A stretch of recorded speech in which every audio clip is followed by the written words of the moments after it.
yashaydilar ko'p o'rtoq shirin toy bolajonlar daftarjon qalamxonlar bo'lsalarda muloyim g'aroyib sarguzashtlar bo'lib turadi doim lekin qay holda qachon muammo bo'lsa shu on doimo yordamga shay yetib kelar Lex polvon.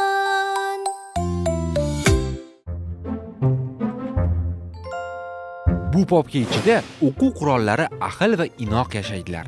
Daftarjon va Qalamvoy har doimgidek sahifa qoralash bilan mashg'ul.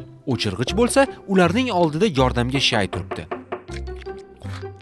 Ammo popka ichida ba'zan g'alati hodisalar bo'lib turadi. Mana bugun ham kutilmaganda eshik taqillab qoldi. Mumbola hech kimdan so'ramay yugurib borib eshikni ochdi. Shunda popka ichiga jahldor qaychi kirib keldi. Hammang bu uydan chiqib, ana bu uyga o't. Bo'lmasa, qo'llaringni qayirib, og'izlaringni yopib olib ketaman. Lekin bu yer bizning uy emas. Hech qayerga ketmaymiz. Bu o'g'rilik.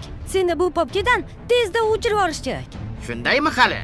Hozir mendan ko'rasanlar. Shunday qilib, qaychi popkaning bir tomonini shartta kesib oldi. O'quv qurollari esa jon holatda baqirishdi. Ammo do'stlari qiyin ahvolda qolganini sezgan Lex polvon virtual olamdan quvvatlagich qurilmasi orqali o'tib, bir soniyada yetib keldi. Xafa bo'lmang ey do'stlar, xavfga duch kelsangiz gar, yordamga shayman har on, meni derlar Lex polvon.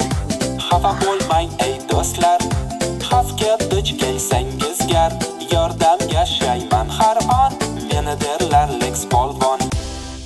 Lex polvon havoda bir aylanib, bitta zarba bilan qaychini virtual olamga uloqtirib yubordi. Qaychi ko'rinmas qaychiga aylanib qoldi. Uning faqat g'irch-g'irch etgan ovozi eshitilardi. Endi u havodan boshqa hech narsani kesa olmaydi. Uyning qaychi kesgan joyini esa yelimni yordamga chaqirib yamab qo'yishdi.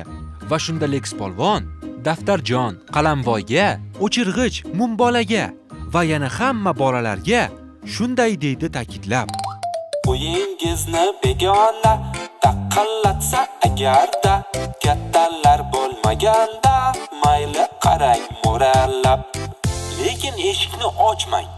Bu xavfsizlik qoidasi. Bolalar boshqa bunday qilmaslikka so'z berishdi.